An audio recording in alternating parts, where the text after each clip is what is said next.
12월 둘째 주 KMATV 뉴스 브리핑을 시작하겠습니다. 대한의사협회가 일방적 의대 정원 추진에 강경 대응 체제를 갖췄습니다. 의협은 3일 대한민국 의료 붕괴 저지를 위한 범의료계 대책 특별위원회 첫 회의를 갖고 조직 구성 및 로드맵을 확정했습니다.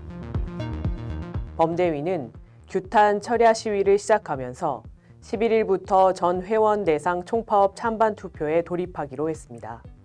17일에는 전국의사 총걸기대회가 개최됩니다. 이필수 의협회장 겸 범대위원장은 정부가 일방적으로 정책을 강행한다면 즉각적으로 파업에 들어갈 계획이라 밝혔습니다. 최대집 범대위 투쟁위원장도 구속될 각오로 강력히 투쟁하겠다고 말했습니다. 한편 보건복지부는 의사 수급에 관한 연구기구는 없다면서도 의대 정원과 관련해 원점제 논의는 불가하다며 확대를 위한 점검반 활동은 12월 내에 마무리하겠다는 계획입니다. 대한의사협회가 시니어 의사 매칭 사업에 대한 정부의 적극적인 지원을 촉구했습니다. 이 사업은 대한의사협회가 올해 2월부터 보건복지부와 공동으로 시작했는데요. 지역 주민들의 의료 접근성을 높이기 위해 지역 공공의료기관과 은퇴의사 등을 연결해주는 사업입니다.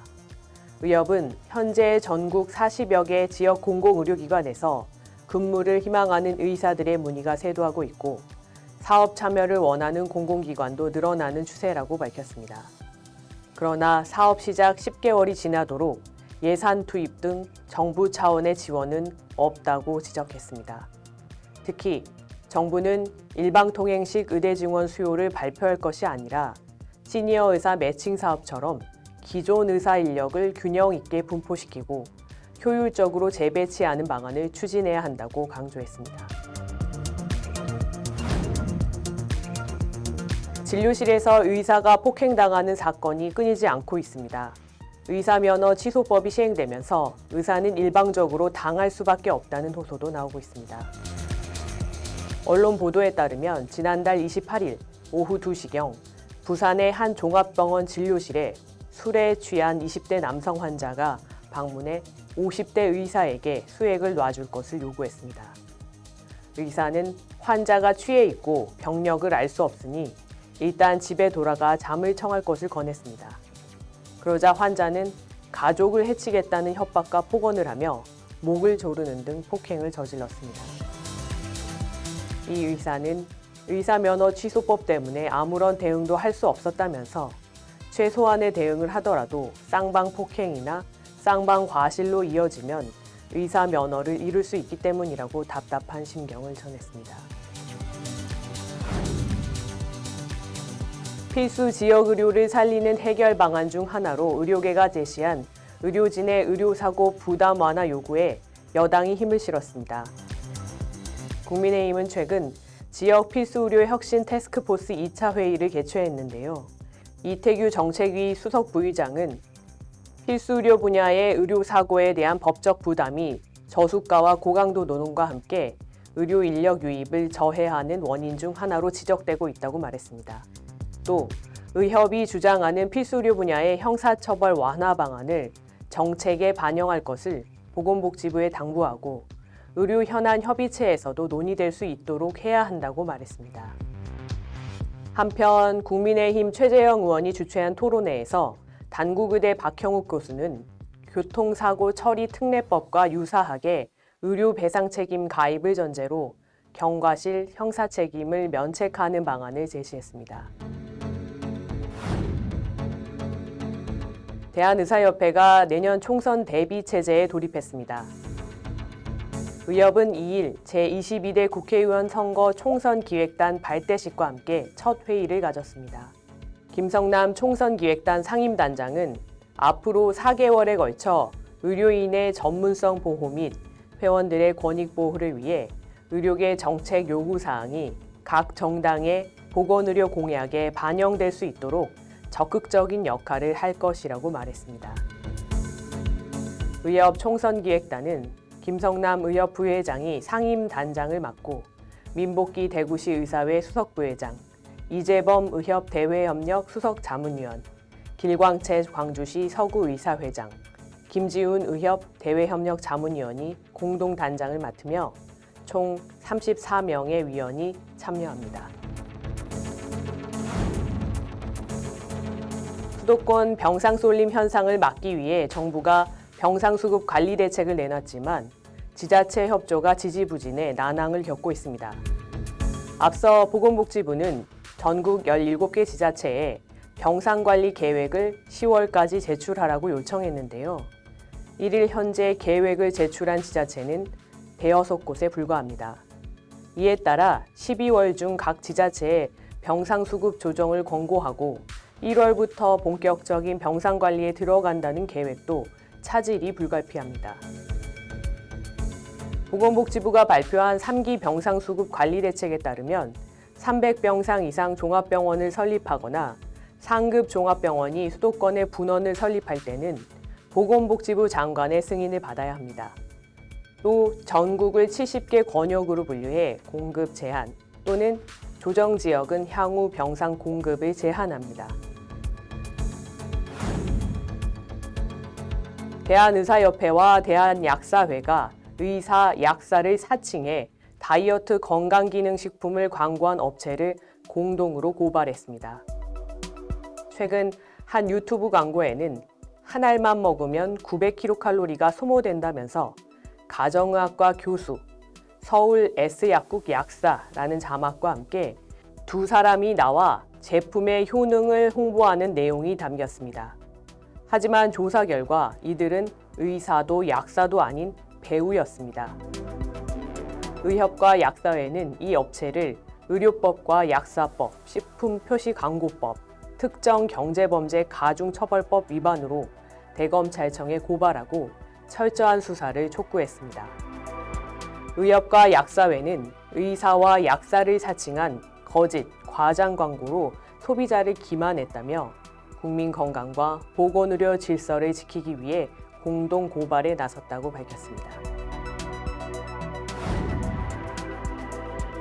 한방 첩약 급여화 시범 사업을 확대하는 방안이 의협의 반발로 일단 보류됐습니다. 보건복지부는 지난달 28일 건강보험정책심의위원회에 첩약 급여화 2차 시범 사업 추진을 보고할 예정이었으나 돌연 취소했습니다. 의협은 당일 회의장 앞에서 사업에 반대하는 시위를 펼칠 예정이었는데요.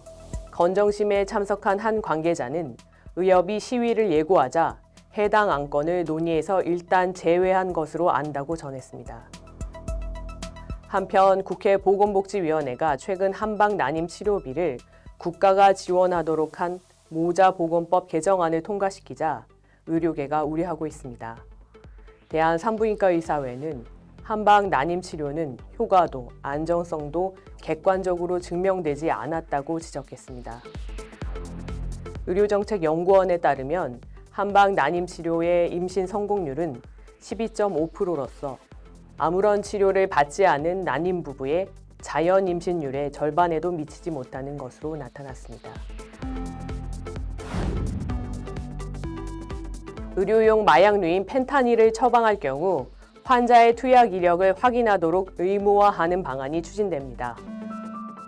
식품의약품안전처가 입법 예고한 마약류 관리법 개정안에 따르면 확인 대상 마약류는 펜타닐과 그 염류로서 복용하는 고형제와 외용제제입니다. 의료진이 환자의 투약 이력을 확인하지 않을 경우 1차는 경고, 2차는 30만 원, 3차는 100만 원의 과태료가 부과됩니다. 다만 급박한 응급의료 상황 또는 전신 마취 등 환자의 의식이 없는 상태에서 수술해야 하는 경우, 수술 직후에 중환자실 또는 회복실에 있는 상황, 그리고 입원 환자, 암 환자에게 진통 목적으로 처방하는 경우는 확인 대상에서 제외됩니다. 한편 치료보호기관에서 입원 통원 치료를 받는 마약류 중독자의 치료비가 내년 상반기부터 건강보험 적용을 받습니다. 정부가 비대면 진료 시범 사업을 확대하는 계획을 내놔 의료계가 강하게 반발하고 있습니다. 지난 1일 보건복지부는 섬, 벽지에 예외적으로 허용했던 초진 비대면 진료를 오는 15일부터 응급의료 취약지 98곳 시군구까지 확대하고 휴일 야간의 비대면 진료 상담 범위도 소아 청소년에서 전체 연령으로 확대하는 방안을 발표했습니다.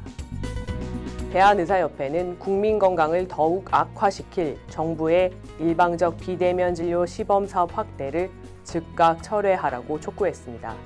또 비대면 진료 확대에 따라 일어날 의료사고와 약물 오남용 등 모든 책임은 정부에 있다고 경고했습니다. 비대면 진료 시범 사업의 문제점에 대해 김충기 대한의사협회 정책이사와 이야기 나눠보겠습니다. 네, 이사님 진료로 바쁘신 와중에 방문해 주셔서 감사드립니다. 네, 안녕하십니까. 김충기입니다. 정부가 비대면 진료 시범 사업 연장 확대안을 발표했습니다. 대면 진료 경험자라는 용어가 등장했는데요. 이건 어떤 의미일지요? 네, 우리가 알다시피 이제 진료를 했다라고 하면은 보통 이제 진료 이후에 그 증상이나 진단에 따라서 지속적으로 진료를 이어가게 되는 경우도 있는데, 일반적으로 사용하는 용어는 분명히 좀 아닌 것 같습니다. 우리가 보통 이런 경우에는 이제 초진 이후에 재진 환자, 지난번에 이제 정부의 시범 사업 안에서도 재진 환자에 대한 부분들, 초진 환자에 대한 부분 이렇게 나눠서 설명을 했는데, 이번에는 유독 이제 대면 진료 경험자라는 이제 문구를 좀 붙였어요. 그러니까 저희가 이걸 봤을 때는 비대면 진료를 이용하는 데 있어서 초진 환자에 대한 위험성이 높다. 그렇기 때문에 초진 환자는 반드시 대면 진료로서 이제 봐야 되는 그 기본적인 조건들을 항상 강조했는데, 그런 부분들에 대한 논란을 좀 피해가기 위해서 의도적으로 초진, 재진으로 나누는 게 아니라 경험을 했던 사람이면은 다시 이제 비대면 진료를 이어가도 되지 않겠냐라는 이런 개념적인 혼란을 야기하기 위한 용어라고 저는 생각하고 있습니다. 네, 정말 진료에서 이렇게 청구를 한다든지 심사를 한다든지 또는 학문적으로 저희가 사용하는 용어는 초진, 재진밖에는 없는데 이 경험자라는 용어가 나와서 상당히 생경했고요. 사실 경험자라는 용어는 국민분들을 그냥 소비자로 생각했을 때 환자가 아니라 사용하는 용어가 아닌가 생각됩니다. 정부는 의사에게 이게 거부권, 그러니까 대면 진료에 대한 요구권이 있기 때문에 이게 부작용을 막을 수 있을 것이다 라고 발표를 했는데요. 이를 통해서 환자 안전이 보장될 수 있을까요? 우리가 이제 진료 현장에서 많은 선생님들께서 이제 선량한 의도를 가지고 그리고 최선을 다해서 환자분들께 진료를 하고 있다라고 다들 믿고 있지만 실제로 이제 모든 의사들이 그렇게 할 수 있다라고 보진 않습니다. 그렇기 때문에 이제 제도라는 것이 필요한 것이고 저희가 이제 보호할 수 있는 장치라고 이제 말씀드린 거는 실제 진료 환경에서 적절하게 적용될 수 있는 그것들에게 가장 중요한 전제로 두고 있는데 이 내용을 보면 사실은 용어가 거부권, 그러니까 비대면 진료에 대한 거부권에 대한 성격이 사실은 더 강합니다. 여기서는 이제 정부에서는 그런 부정적인 용어를 좀 피하기 위해서 대면 진료를 요구하겠다라고 이야기를 했는데, 그럼 실제 이 비대면 진료를 하는 과정에서 이것이 어떻게 이제 활용될 수 있느냐라는 측면을 이해를 해야 되는데, 비대면 진료를 이용하겠다는 환자가 와서 그 의사에게 진료를 다 보고 실제로 본인의 증상이라든지 불편한 부분들을 다 설명을 하고 난 다음에 의사가 그 이후에 당신은 비대면 진료에 적합하지 않습니다. 따라서 저는 비대면 진료를 거부하겠습니다. 이렇게 설명하는 것은 사실은 앞뒤가 맞지가 않는 것이거든요. 그래서 실제로는 비대면 진료라고 하는 것에 있어서 이게 적절하냐 아니냐를 판단하기 위해서 환자의 증상을 다 들어보고 실제 진료를 다 하는 상황이기 때문에 그래서 이제 거부권이라는 표현으로 설명되기는 좀 어렵다라고 이제 우리가 이해를 하고 있는 부분이고, 이제 두 번째는 그럼 이제 대면 진료 요구권을 행사하면은 의사에게 면책이 될 수 있냐에 대한 부분도 이게 설명이 굉장히 부족한데, 예를 들면 우리가 항상 환자분들께 이제 진료하는 데 있어서 당신의 증상에 대한 어떤 변화가 있다던가 필요에 따라서는 추가적인 진료를 해야 된다던가 검사가 필요할 수 있다, 이런 식의 설명은 일반적 환경에서도 많이 하게 되는데 비대면에 있어서도 우리가 분명히 비슷하게 이해할 수 있거든요. 그래서 환자가 비대면 진료 환경에서 내가 지금 환자분이 갖고 있는 증상에 대해서 충분히 이제 우리가 이제 신뢰할 수 있는 진단을 낼 수 없는 단계라고 본다 그러면은 추후에 추가적인 진료가 필요할 수 있다라는 조건을 항상 걸 수는 있는 겁니다. 그럼 이제 일반적으로 걸 수 있는 그런 진료에 대한 조건들만 가지고 우리가 이제 대면 진료 요구권을 행사했다라고 볼 수가 없다는 것이. 그러면 비대면 진료 하는 때 우리가 항상 우리가 이렇게 진단하고 약도 드리지만 대면 진료 보셔야 됩니다라고 얘기하면 그 요구권이 발동된 거를 볼 수 있냐. 이런 요건에 있어서 현장에서는 혼란이 오히려 더 커질 수 있는 부분이고, 뭐 그런 부분만 가지고 이제 의사에게 면책을 줄 수 있다라고 하면은 많은 선생님들께서 뭐 다들 그렇게 말씀하시면서 진료를 보지 않을까. 그러면은 이제 환자분들도 혼란이 많고, 여러모로 이거는 뭐 적절한 대안이라고 말씀드리기에는 너무 좀 조악하다. 그렇게 생각하고 있습니다. 네, 그러니까 말씀하신 것처럼 현장에서 어떤 수준에서는 비대면 진료가 가능하고 대면 진료를 해야 되고 이런 부분들은 의학적으로, 의료적으로 결정돼야 되는데 이제 환자분들은 이제 그 담당 선생님이 대면 진료 보셔야겠습니다. 그러면 이건 의학적으로 권고되는 건강을 지키기 위한 방식임에도 불구하고 나는 진료를 거부당했다라는 갈등 요소로만 작용할 것 같아서 그게 참 걱정입니다. 그렇죠. 그럴 가능성이 굉장히 높습니다. 그리고 이게 대면 진료 요구권 정도로 이제 설명하게 된 이제 이유를 제가 좀 추정을 해보면은 아마도 이제 이 비대면 진료 거부라고 설명했을 때는 뭐 진료비나 이런 부분들은 또 어떻게 할 것이냐, 진료의 절차가 이제 수행이 되었느냐, 이런 부분에 있어서도 좀 논란이 있을 가능성이 있습니다. 그래서 뭐 이거를 대면 진료 요구권 이렇게 설명한 걸로 이제 생각이 되는데, 실제로 이제 외국의 사례에서도 이제 비대면 진료를 했던 것들을 이제 살펴보게 되면은, 심지어 이제 우리가 필요한 검사를 하라고 권고하는 과정에 있어서 환자들이 그거를 제대로 하지 않게 되는 경우들이 굉장히 많거든요. 그래서 단순히 이제 대면 진료를 할 필요가 있다라고 설명하는 거를 이제 권리로서 의사들에게 줬다라는 것만으로 환자들에게 그거를 적극적으로 설명을 하고 환자들이 그걸 이행할 수 있냐는 또 다른 문제이기 때문에 우리가 우려하고 있는 비대면 진료가 갖고 있는 불안정성을 뭐 이 정도의 수준으로서 환자분들, 국민들에게 충분히 건강하게 적용할 수 있다고 생각하는 거는 좀 너무 무리가 아닐까 생각하고 있습니다. 네, 말씀하신 것처럼 기존의 비대면 진료 시범 사업 등에서 이미 발생한 부작용이나 문제점들에 대해서는 정부 및 산업계의 예방안이나 아니면 대처가 보이지 않는다, 이런 비판이 있습니다. 이에 대해서는 어떻게 생각하시는지요? 네, 그동안 우리가 그 시범 사업도 있고 그 이전에 이제 코로나의 한정적 시기 동안 이제 전면적으로 이제 비대면 진료가 풀렸던 경험들이 있기 때문에 그 과정에서 이제 산업계라든지 정부에서 주장을 하는 거는 실질적으로 유의미한 수준의 그런 안전사고가 그렇게 많지 않았다. 그래서 우리 의료 환경에서도 비대면 진료 안전하게 할 수 있지 않겠냐, 이런 주장들을 하고 있습니다. 근데 실제로 보면은 우리가 비대면 진료에 대해서 우려하게 되는 거는 단기적인 측면만 갖고 이야기하는 건 아니거든요. 지금도 비대면 진료가 굉장히 이제 특히 이제 최근 시범 사업의 그 다양한 이제 그 방안들을 적용하고 있는 과정에서는 진료 이용량 자체가 상당히 감소를 하였는데, 이 상황에서 실제로 그런 부작용이라든지 위험 사례들을 이제 찾아내는 것도 좀 어려운 부분들이 있습니다. 또한 이 단기적 시간 동안에 이 그 비대면 진료가 우리 의료 이용에 대한 행태에 어떤 영향을 미치느냐를 살펴보면은 그 장기적인 영향을 살펴볼 수 있는 정도의 수준의 기간이 전혀 되지 않기 때문에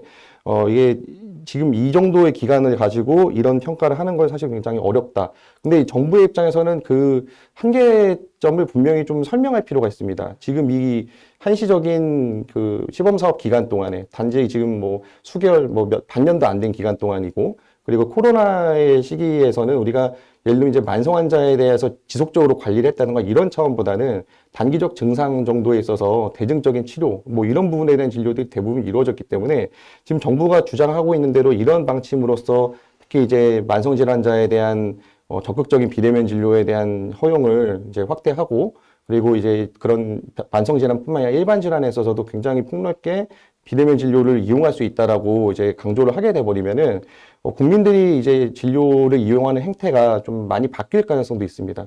그런 환경에서 장기적으로 어떤 위험이 발생할 수 있을지에 대해서는 우리가 충분히 우려할 수 있는 부분인데, 이런 부분에 대해서는 사실 정부는 사실은 특별한 이야기가 없고 그에 관련된 연구의 설계라든지 이런 것도 좀 되어 있지 않은 상황입니다. 사실 이런 부분들을 알기 위해서는 상당한 시간이 필요한 부분이고, 그런 이제 연구에 대한 설계가 초기부터 이루어져야지 사례들을 잘 모아서 나중에 입증을 할 수 있는데, 그런 책임에 있어서 정부는 좀 적극적인 노력을 보이지 않고 있다. 오히려 뭐 저희 의협이라든지 약사라든지 이런 단체들에게 그런 사례들을 좀 수집할 것을 요구하는 정도도 보여지고 있기 때문에 사실은 적극적으로 예산도 투입하고 제도 개선을 위한 적극적인 협의들로 같이 이루어져야 되는데 뭐 지금 최근의 사례에서도 보시다시피 그런 노력들이 너무 부족한 것이 사실이라고 저는 말씀드리고 싶고 산업계 같은 경우는 사실 그런 이제 자발적인 노력을 기대하기는 좀 어렵다고 이해는 하고 있습니다. 산업계에서는 뭐 단지 이제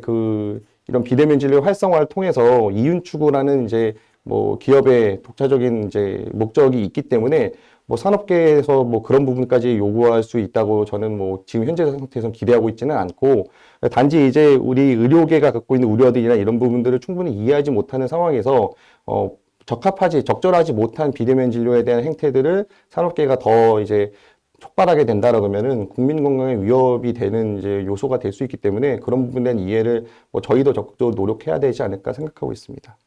네, 지난 코로나19 기간 동안에 비대면 진료가 많이 이루어졌다고 해서 그간에 있었던 안전성이 확보된다고 볼 수는 없고 또 이제 그 단순한 진료 뭐 탈모약이라든지 아니면 뭐 여드름약 처방이라든지 이렇게 왜곡된 형태로만 진료가 주로 이루어졌던 부분 이런 것에 대해서 안정성 근거가 훨씬 많이 필요하고 정부의 책무성에 대해서 말씀 주신 것 같습니다.